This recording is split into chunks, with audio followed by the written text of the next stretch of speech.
data analysis. So really, there is no one universal rule that helps analyze qualitative data.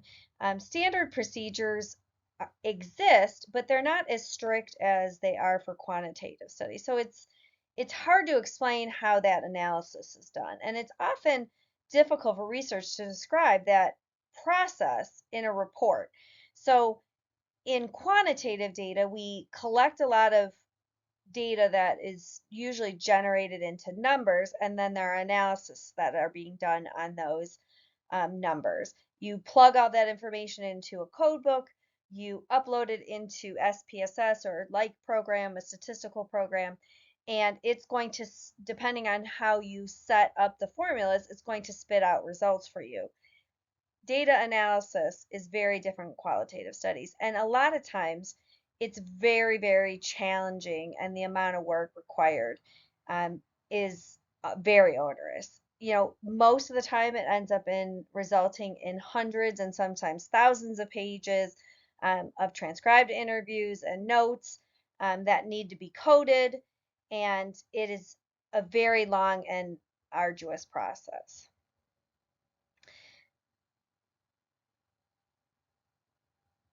So some decisions will need to be made at um, at the onset.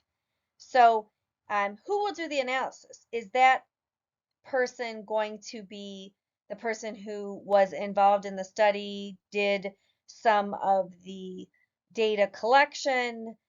Is it going to be multiple people looking at the same amount of data so that they can compare their themes or results? Who will do the transcription? So will it be done manually? A computer will do the transcription. Who's going to review the transcription? And then how will the coding and analysis be done? Because when you are looking at transcriptions of interviews or um, maybe a group type setting or focus groups, you need to decide if you're going to be doing it in an inductive way or a deductive way. And an inductive way is kind of a bottoms up approach, um, looking at meaningful concepts that appear with regularity in the data. In a deductive or top down approach, researchers kind of bring their own framework that is typically based from something that is an existing research or existing theory. Um, so they're essentially confirming what was done in other studies. And it's usually coded in a pre-existing framework versus more of an inductive way, which is letting the data speak for itself.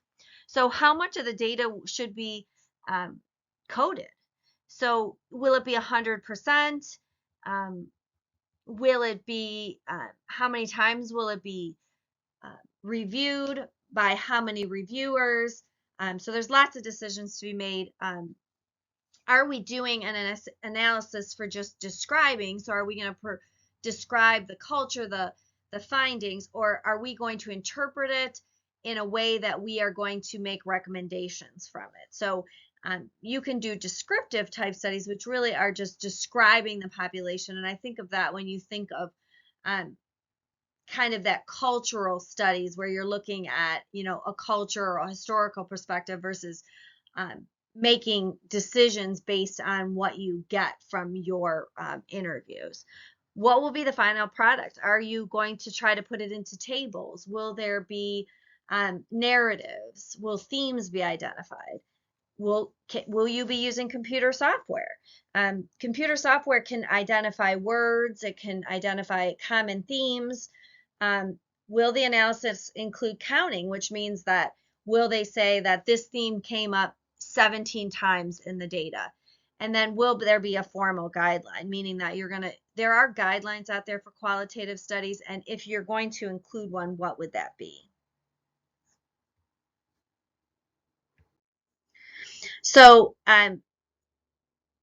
pre-coding is essentially occurring during data collection. So I'm the researcher, I go into the field, I interview individuals, or I attend a group, or I observe a group. typically that coding happens right on site or right after, to help them kind of get some data already written down, and will help them hone in their questioning and select or get more participants.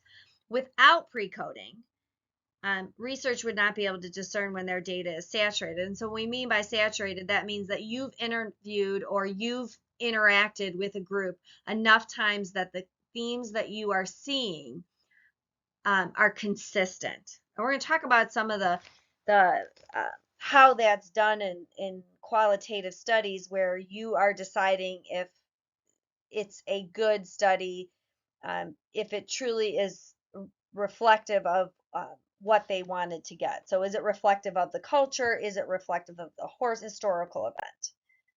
So we're going to talk a little bit about trustworthiness and some of the other issues that come up in qualitative research. Again, in quantitative research, we are looking for um, confidence intervals and numbers and measures and doing power analysis. And so we do not have those objective criteria in qualitative research. So true or false, there are relatively few controversies that surround the issue of quality in qualitative studies. And this is false. So there's lots and lots of controversy. Qualitative studies can be very valuable, though, because they don't follow a framework, a lot of true scientists don't see qualitative research um, as robust as we would see quantitative. So there's lots of debates out there about rigor and validity when it comes to quality research or qualitative research. And we talked about quantitative research. We have very clear, objective, numerical measures that tell us if we have our sample size is big enough. Can we trust the results based on confidence intervals and some of the other measures? You do not have that in qualitative research. And so there are some critics out there who will say you can't really use the words rigor and validity to describe qualitative research. And but there are some ways that we can look at validity or integrity, and that really is, just saying that the study was done in a way that the results can be sound and just and well, and it lends itself equally to both qualitative and quantitative research. So validity or integrity is probably the things that you're going to hear most if you're looking at a qualitative study.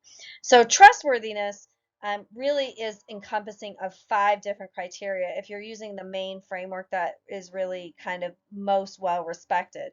And there'll be 5 criteria: credibility, which is the confidence in the truth of the data; interpretations; dependability, which is stability or reliability of data over time; confirmability, which is really objectivity.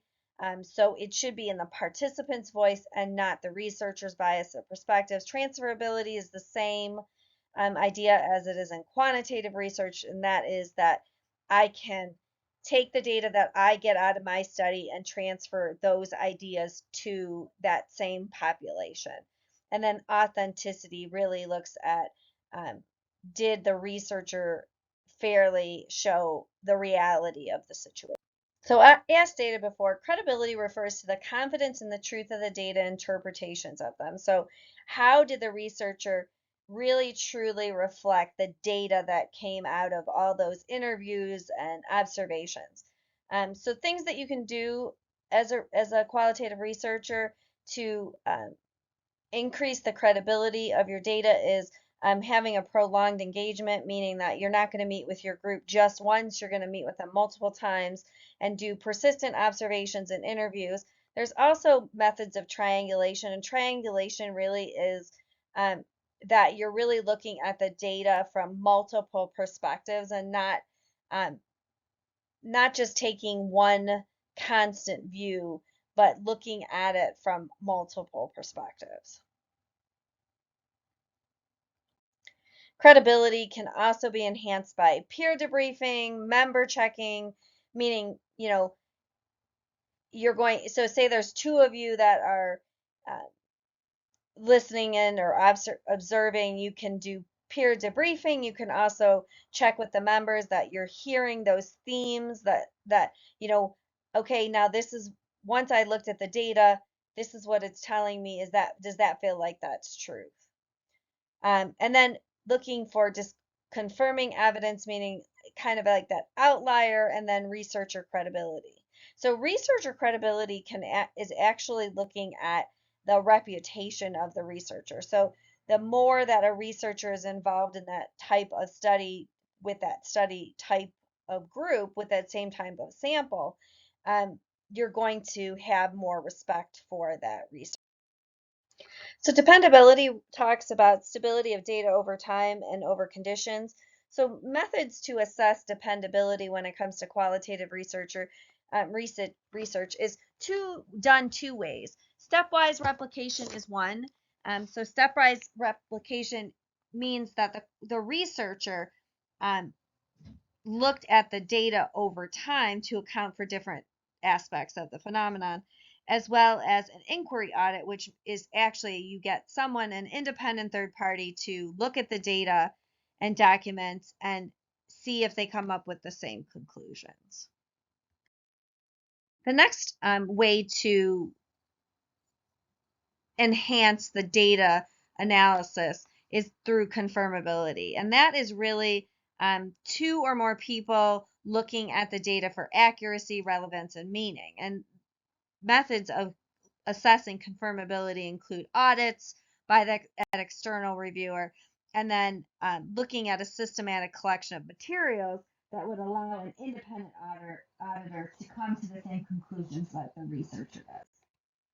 Transferability, again, is to the extent to which the findings can be transferred, and it really looks to, is equivalent to generalizability.